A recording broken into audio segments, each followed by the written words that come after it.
is as you start to read Scripture is that you don't understand everything that's being said. We're reading an old book written by lots of different authors over 1,000 years of history. And so it's not surprising that when we open the Bible, we read stuff and we don't understand it. Perhaps the more surprising thing is how much of it we do understand. As we read the book of Jude, which is a very short little book at the end of the New Testament, it's a classic example of reading and not getting everything that Jude is trying to say. And yet, as you make your way through, and if you think about it and follow the argument, despite the fact that there's a lot of things we can't really sort out, and some things that are very intriguing that we wish we knew more of, the central argument does come clear, and it can be applied. So in that sense, as we look through Jude, we're going to try to sort out some of the things that are said here. But I also want you to note how, despite the things that we can't figure out in this book, in this short letter, the central argument is very clear, which speaks to us. Again, here's Jude. Jude is the brother of James, the brother of Jesus. He's writing to some followers in probably 60 AD, late in the first century, halfway point of the first century. He's writing to a church, and he begins by saying, I want to write to you about the salvation that we share. And then he changes his mind and says, but I can't because I have a real warning for you. And here's the warning, that there are people who have secretly slipped in among you, and they're ungodly people. And there are people in your fellowship who are ungodly people. So the question is, well, why is that a problem, and what kind of a problem is that? So well, he says, well, the problem is that they pervert the grace of God as a license for immorality.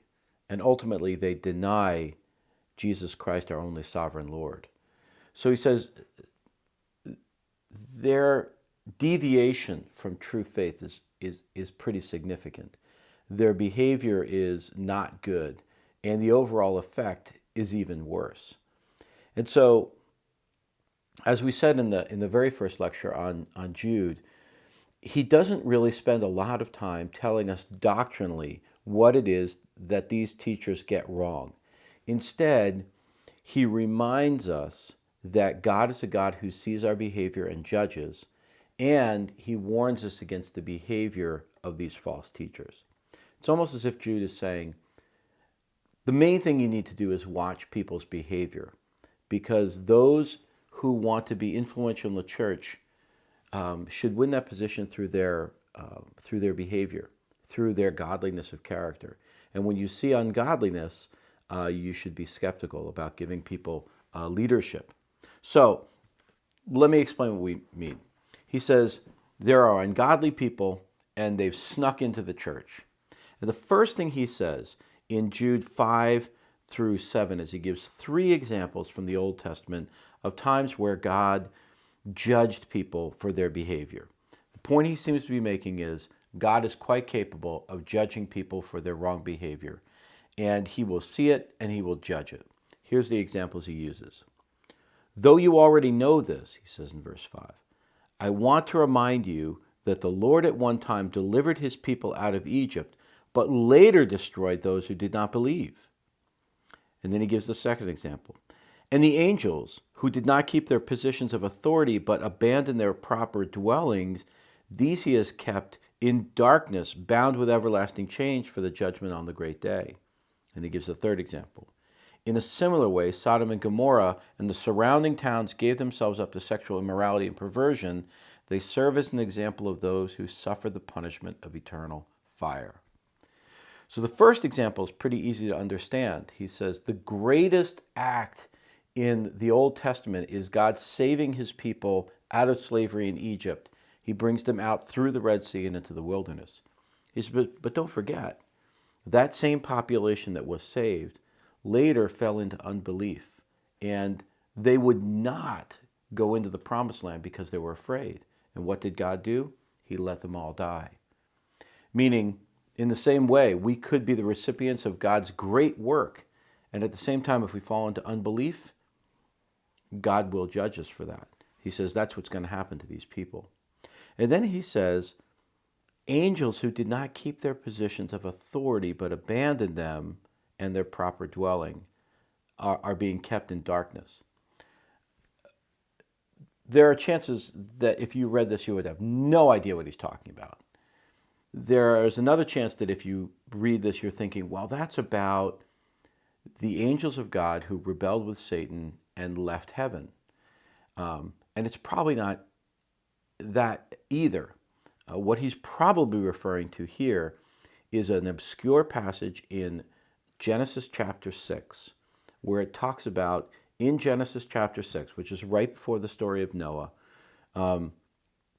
it says, there were Nephilim, there were giants, there were sons of God in the earth in those days. And they took the daughters of men, and they had families, and it led to a time of God's great judgment. The Nephilim in Genesis chapter 6 it's a classically difficult thing to understand. Who were these people? What were they doing mating with women? What was the result? Why was it so bad? In Jude's day, there was a common understanding that these were angels who had left heaven and come to earth and taken up positions as men and slept with women and had whole families. And that was the common thing, and that's what he's referring to. Now, that's troublesome because most people think, well, we know that angels are asexual. They can't be with women in that way.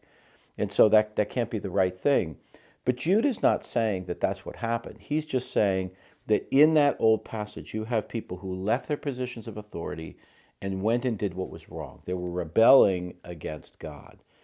And so we don't understand everything that he's referring to here, but we know he's talking about people who rebelled against God.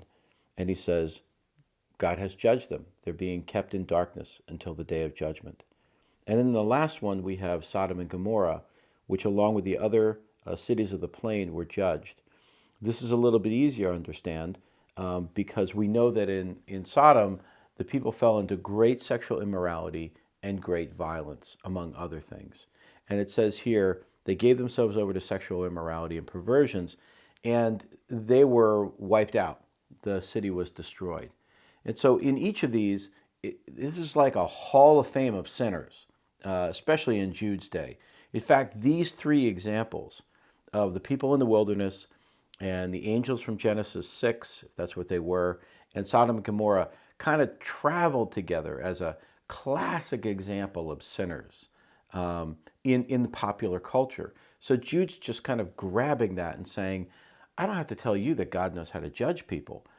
Take these examples. In fact, we have other examples from this same time period where Jewish writers bring together these three examples as kind of the hall of fame of sinners.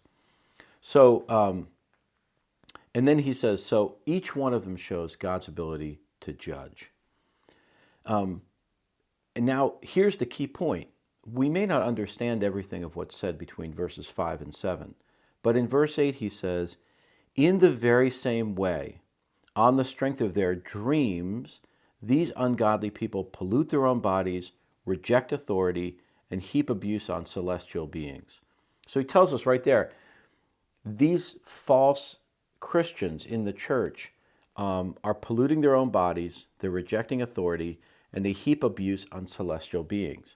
Now, two of those are pretty easy to understand, polluting their bodies, probably through sexual immorality, rejecting authority, which is what the people did in two of those cases, and heaping celestial, so we understand what those are, but heaping celestial beings,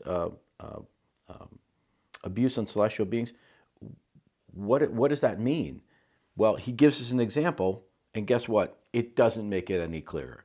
He gives us an example in verse 9.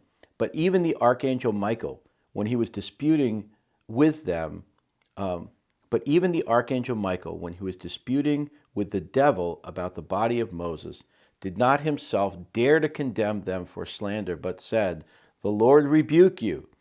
Yet these people slander whatever they do not understand, And the very things they do understand by instinct, as irrational animals do, will destroy them. It seems that Jude is quoting here a non-canonical book. In other words, a book about the Bible that wasn't in the Bible called The Assumption of Moses. And in that book, there was a story about the Archangel Michael disputing with Satan for the body of Moses. Now, this isn't in the Bible, and we don't even have that story anymore. There are fragments of the Assumption of Moses around, but we don't have that thing. The only reason we know it exists is because other people allude to it from ancient documents. So he's referring to a story here that the people at the time knew, but we don't know. So it's not very helpful to us. It's confusing to us, actually. But what he says at the end is, these people slander whatever they do not understand. Somehow they treat demonic activity, angels, celestial beings, lightly. They treat it lightly, and they slander whatever they do not understand. And then he goes on. He gives 3 more biblical examples. Woe to them! They have taken the way of Cain. They have rushed for profit into Balaam's error. They have been destroyed by Korah's rebellion. We looked last week at the way of Cain, the story of Cain and Abel from Genesis 4. The next is the story of Balaam, which is from Numbers, and the story of Korah, which is a rebellion. Again, 3 classic sinners. Cain is about envy. Balaam is about greed.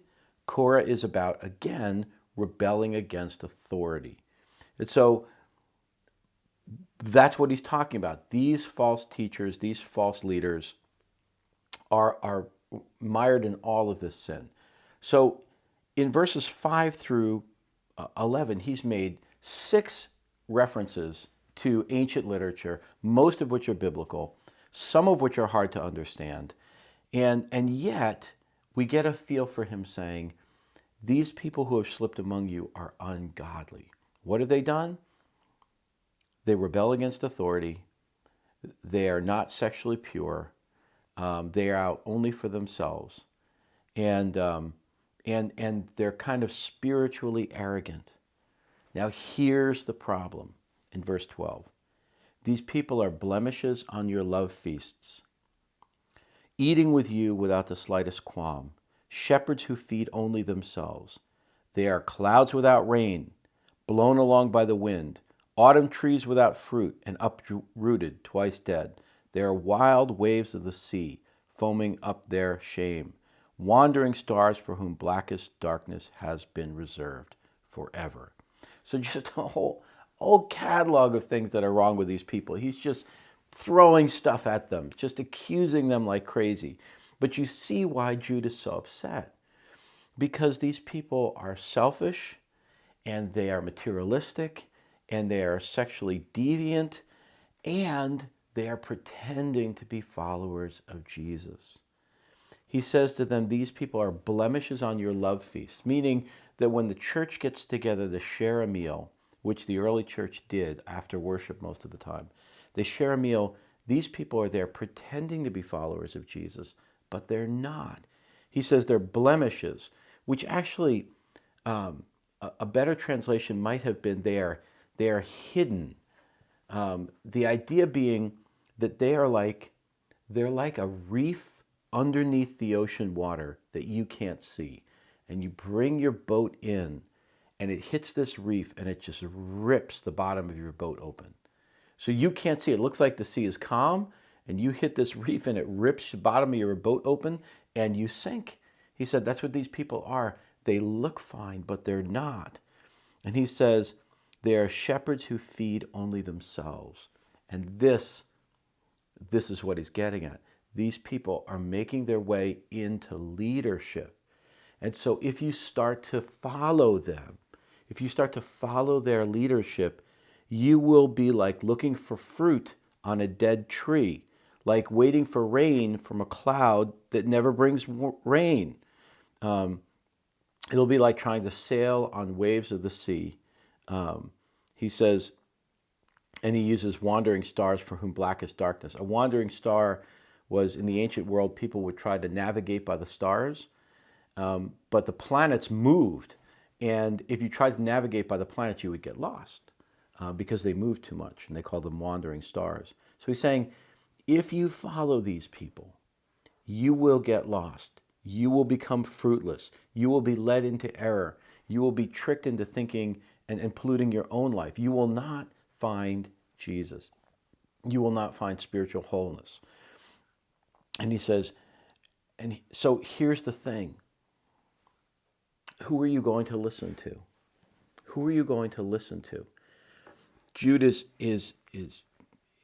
insistent that in this church that he's writing to, there are people who are only pretending to be Christians. And they are finding positions of influence, and they are dragging people from the church away from Christ and into destructive lifestyles. And he says, how can you tell who they are? Strangely enough, he doesn't give us a list of doctrinal things to look out for. He says, watch their lives. Watch their lives. If you see rebellion against authority, if you see sexual immorality, if you see self-centeredness, if you see people who are only out for themselves, if you see people who are faking it, then beware, because they are going to do great damage. Now, next week when we look, we'll see that he tells us how we are to behave toward people outside the church. These people are to be avoided because they're sinful, but they're pretending to be Christians. We have a whole different attitude toward people who are outside the church, whose behavior might not be with our behavior, but at least they're honest about who they are. That's for next week when we finish up the book of Jude.